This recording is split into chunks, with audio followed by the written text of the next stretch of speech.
এবার ইন্টারনেট শাটডাউনের জবাবে নতুন নজির গড়ল তেহরান। বিশ্বের প্রথম দেশ হিসেবে ইরান কার্যত অচল করে দিয়েছে ইলন মাস্কের স্যাটেলাইট ভিত্তিক ইন্টারনেট সেবা স্টারলিংককে।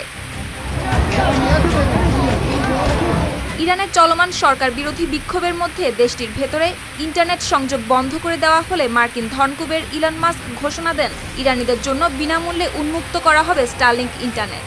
তার এই ঘোষণার পরপরই সামরিক জ্যামার ব্যবহার করে এই স্যাটেলাইট ইন্টারনেটকে অকার্যকর করে দেয় ইরানি কর্তৃপক্ষ।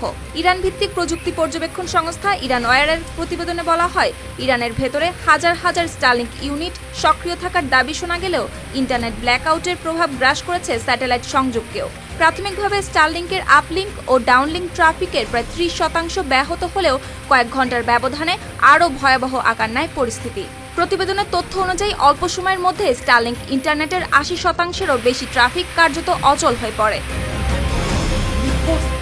দি টাইমস অফ ইসরায়েল জানায়, ইসরায়েলের সঙ্গে গত জুনে 12 দিনের যুদ্ধের পর থেকেই নিয়মিতভাবে জিপিএস সিগন্যাল ব্যাহত করে আসছে ইরান। এর ফলে কিছু এলাকায় সীমিত সংযোগ থাকলেও অনেক গুরুত্বপূর্ণ অঞ্চলে প্রায় সম্পূর্ণ ইন্টারনেট ব্ল্যাকআউট হয়ে আছে, যা সব মিলিয়ে তৈরি করেছে এক ধরনের প্যাচওয়ার্ক কুইল্ট পরিস্থিতি। একই সঙ্গে স্টারলিংক ডেটা প্যাকেট পর্যবেক্ষণকারী প্রযুক্তিবিদরাও নিশ্চিত করেছেন, স্যাটেলাইট সংযোগ মারাত্মকভাবে ক্ষতিগ্রস্ত হওয়ায় ইরানে ভেঙে পড়েছে স্টারলিংকের কার্যকারিতা। এই ইন্টারনেট কিল সুইচের অর্থনৈতিক প্রভাবও কিন্তু মারাত্মক। ইন্টারনেট বন্ধ থাকায় প্রতি ঘন্টায় ইরানের অর্থনীতিতে ক্ষতি হচ্ছে প্রায় $15,60,000। সুপ্তি রায়, RTV।